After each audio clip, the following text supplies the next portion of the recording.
देब ऑर्डर होई जैतो मर्डर रे मैची जैतौ रे गदर करी जे देब ऑर्डर होई जैतो मर्डर रे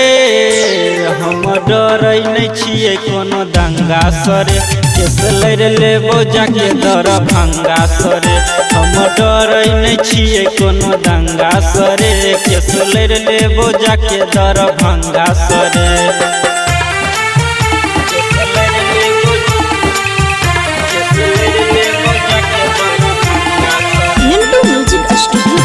धमाकेदार संस्कृति दरभंगा।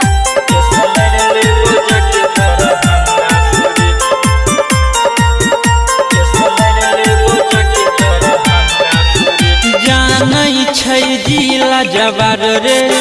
छियै बड़का रंगदार रे देख छियौ हे रे बेटा अब बचैतौ कौन सार रे संकल मिजाज हमर गरम छै रे भेजा मार के फाड़ देबौ बेटा तोहर करे जा बेटा करई छही बदनाम तोरा मारबौ खुले आम गली के नक पर बेटा रे चौक पर तोरा हम ठोक देबौ रे गली के नक पर बेटा रे चौक पर तोरा हम ठोक देबौ रे हम डरै नहीं छियै कोनो दंगा सरे केस लड़ लेबो जाके दर भंगा सरे हम डरै नहीं छियै कोनो दंगा सरे केस लड़ लेबो जाके दर भंगा सरे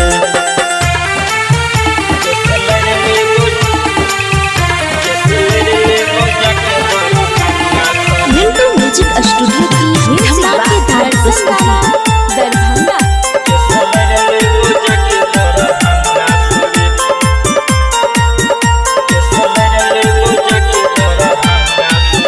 पूरा जिला में हे रे बउआ